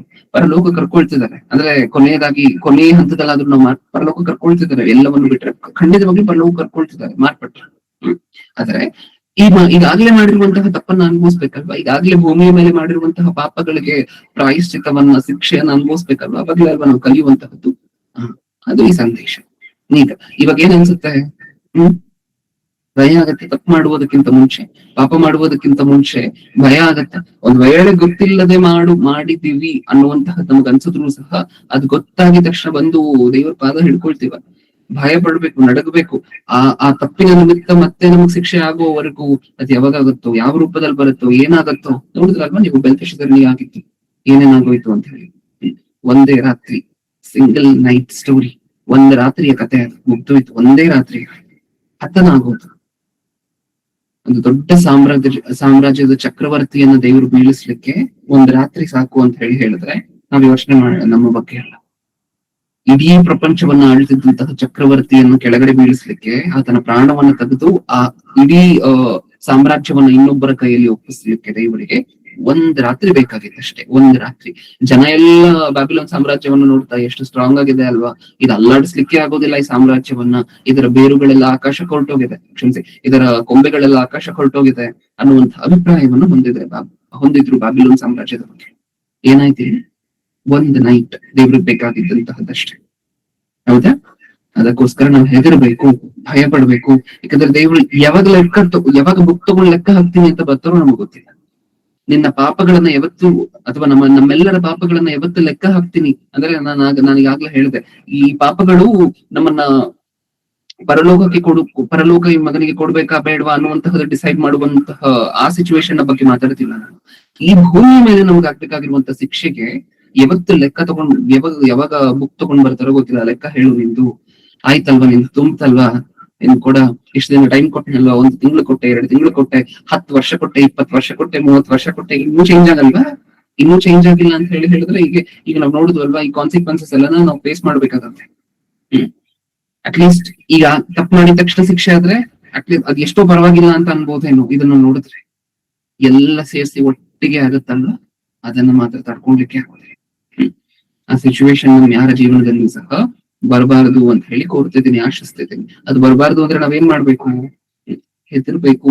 ದೇವರು ಸಮಸ್ತವನ್ನು ನೋಡ್ತಿದ್ದಾರೆ. ಮಾರ್ಪಡ್ಲಿಕ್ಕೆ ದೇವ್ರು ಕೊಡುವಂತಹ ಲಿಮಿಟೆಡ್ ಟೈಮ್ ಮಾತ್ರ. ಆಮೇಲೆ ಎಲ್ಲದಕ್ಕೂ ಸೇರಿ ಒಟ್ಟಿಗೆ ನ್ಯಾಯ ತೀರ್ಸಿದ್ರೆ ತಡ್ಕೊಳ್ಲಿಕ್ಕೆ ಮನುಷ್ಯರಾಗಿ ನಮ್ಮ ಕೈಯಲ್ಲಿ ಆಗೋದಿಲ್ಲ. ಓಕೆ, ಈ ಅಧ್ಯಾಯವನ್ನ ಮತ್ತೆ ಇನ್ನೊಂದ್ಸರಿ ಓದಿ. ದಾನಿಯೇಲ ಗ್ರಂಥ 2ನೇ ಅಧ್ಯಾಯ ಪೂರ್ತಿ ಅಧ್ಯಾಯವನ್ನ ಇನ್ನೊಂದ್ಸರಿ ಓದಿ. ಅವಾಗ ನಮ್ಗೆ ಅರ್ಥ ಆಗುತ್ತೆ ನೀಟಾಗಿ, ಏನಪ್ಪಾ ಇಷ್ಟೊಂದು ತೀವ್ರವಾಗಿ, 5ನೇ ಅಧ್ಯಾಯ ಕ್ಷಮಿಸಿ, ಇಷ್ಟೊಂದು ತೀವ್ರವಾಗಿ ದೇವರು ನ್ಯಾಯವನ್ನು ತೀರಿಸ್ತಾರ. ಅದು ಅಷ್ಟು ನೀಟಾಗಿ, ನೀನು ತಕ್ಕಡಿಯಲ್ಲಿ ತೂಗಲ್ಪಟ್ಟಿದ್ಯಾ, ತೂಕ ಕಡಿಮೆ ಬಂದಿದ್ಯಾ. ಅದೇ ದೇವ್ರು ತೂಗ್ತಾನೆ ಇರ್ತಾರ ಪ್ರತಿನಿತ್ಯವೂ ಸಹ. ಹೌದು, ಯಾವಾಗ ದೇವ್ರು ಅನ್ಕೊಂಡಿರುವಂತಹ ಲೆಕ್ಕ ನಮ್ಮ ಜೀವನದಲ್ಲಿ ಮುಖ್ಯತ್ತೋ, ದೇವ್ರು ಅನ್ಕೊಂಡಿರ್ತಾರೆ ಅಂತ ಅನ್ಕೊಳ್ಳಿ ಒಬ್ಬ ವ್ಯಕ್ತಿಯ ಜೀವನದಲ್ಲಿ. ಈ ವ್ಯಕ್ತಿಗೆ ಕರೆಕ್ಟ್ ಆಗಿ 5 ವರ್ಷ ಚಾನ್ಸ್. 5 ವರ್ಷ ಆದ ನಂತರ, 5 ವರ್ಷ ಯಾವುದೇ ತಪ್ಪು ಮಾಡಿದ ತಕ್ಷಣ ಈ ವ್ಯಕ್ತಿಗೆ ಯಾವ ಶಿಕ್ಷೆನೂ ಆಗೋದಿಲ್ಲ. 5 ವರ್ಷ ಆದ ತಕ್ಷಣ 5 ವರ್ಷದಲ್ಲಿ ಏನೇನ್ ಮಾಡಿದಾನೆ ಅಷ್ಟಕ್ಕೂ ಸಹ ಸೇರಿಸಿ ಒಟ್ಟಿಗೆ ಆಗತ್ತೆ ಅಂತ ಫಿಕ್ಸ್ ಆಗಿದ್ದಾರೆ ಅಂತ ಅನ್ಕೊಳ್ಳಿ. ಆ ಟೈಮ್ ನಮ್ಗೆ ಗೊತ್ತಾ ದೇವ್ರು ಯಾವಾಗ ಫಿಕ್ಸ್ ಆಗಿದ್ದಾರೆ ನಮ್ಮ ಜೀವನದ ವಿಚಾರವಾಗಿ ಅಂತ ಹೇಳಿ ಗೊತ್ತಿಲ್ಲ. ನಾವು ಸೇಫ್ ಆಗಿ ಎದ್ದೇಳ್ತಿದೀವಿ, ಬೆಳಿಗ್ಗೆ ನೆನೆ ತಪ್ಪು ಮಾಡಿದ್ರು ಇವತ್ತು ಎದ್ದೇಳ್ತಿದೀವಿ, ಕೈ ಚೆನ್ನಾಗಿದೆ, ಕಾಲ್ ಚೆನ್ನಾಗಿದೆ, ಎಲ್ಲವೂ ಸರಿ ಇದೆ, ಆರೋಗ್ಯ ಇದೆ, ಇದಿದೆ, ಅದಿದೆ, ಕುಟುಂಬಸ್ಥರೆಲ್ಲ ಇದ್ದಾರೆ ಅಂದ ಮಾತ್ರಕ್ಕೆ ನಮಗ್ ಶಿಕ್ಷೆ ಆಗೋದಿಲ್ಲ ಅಂತಲ್ಲ. ಮಾಡಿರುವಂತಹದಕ್ಕೆ ಒಟ್ಟಿಗೆ ಆಗತ್ತೆ, ಒಟ್ಟಿಗೆ ತಗೊಂಡ್ ಬರ್ತಾರೆ ದೇವ್ರು. ಒಂದು ದಿನ ಅಕಸ್ಮಾತ್ ಆಗಿ, ಸಡನ್ ಆಗಿ, ನಾವ್ ಎಕ್ಸ್ಪೆಕ್ಟೇ ಮಾಡಿರೋದಿಲ್ಲ ಆ ದಿನ ಹಂಗಾಗತ್ತೆ ಅಂತ ಹೇಳಿ, ಆ ದಿನ ಒಟ್ಟಿಗೆ ಆಗತ್ತೆ. ಅವಾಗ ಅನಿಸ್ತಿರುತ್ತೆ, ದೇವ್ರೇ ನಿಮ್ಗೆ ನಾನೇ ಬೇಕಿತ್ತ ಶಿಕ್ಷೆ ಕೊಡ್ಲಿಕ್ಕೆ ಅಂತ ಹೇಳಿ. ದೇವ್ರಿಗೆ ನಾವೇ ಬೇಕಿತ್ತ ಅನ್ನುವಂತಹದ್ದಲ್ಲ ಅಲ್ಲಿ ಪ್ರಶ್ನೆ, ಶಿಕ್ಷೆ ಕೊಡ್ಲಿಕ್ಕೆ. ಇಷ್ಟು ದಿನ ಮಾಡಿರುವಂತಹದ್ದಕ್ಕೆ ಒಟ್ಟಿಗೆ ತೀರ್ಪು ತಗೊಂಡ್ ಬಂದಿದ್ದಾರೆ, ಅದು ವಿಚಾರ. ಅದ್ ನಮ್ಮ ಜೀವನದಲ್ಲಿ ಆಗ್ಬಾರ್ದು ಅಂದ್ರೆ ಹೆದರೋಣ, ದೇವ್ರಿಗೆ ಭಯ ಪಡೋಣ. ನಾವು ದೇವ್ರಿಗೆ ಹೆದರಿದ್ರೆ ಸಾಕು, ನಾವು ಪಾಪ ಮಾಡ್ಕೊಂತ ಆಟೋಮೆಟಿಕ್ ಕಮ್ಮಿ ಮಾಡ್ತೀವಿ. ಯಾರ ಮನಸ್ಸನ್ನು ನೋಯಿಸೋದಿಲ್ಲ. ಸುಳ್ಳು ಹೇಳಲಿಕ್ಕೆ ಹೆದರ್ತೀವಿ, ಇನ್ನೊಂದನ್ನ ಮಾತಾಡ್ಲಿಕ್ಕೆ ಹೆದರ್ತೀವಿ, ಕೆಟ್ಟ ಭಾಷೆಯನ್ನು ಉಪಯೋಗ ಮಾಡ್ಲಿಕ್ಕೆ ಹೆದರ್ತೀವಿ, ಕೆಟ್ಟ ಆಲೋಚನೆಗಳನ್ನ ಮಾಡ್ಲಿಕ್ಕೆ ಹೆದರ್ತೀವಿ. ಅದೆಲ್ಲದಕ್ಕೂ ಮೂಲ ಕಾರಣ ಒಂದೇ, ದೇವರಿಗೆ ಹೆದರಬೇಕು.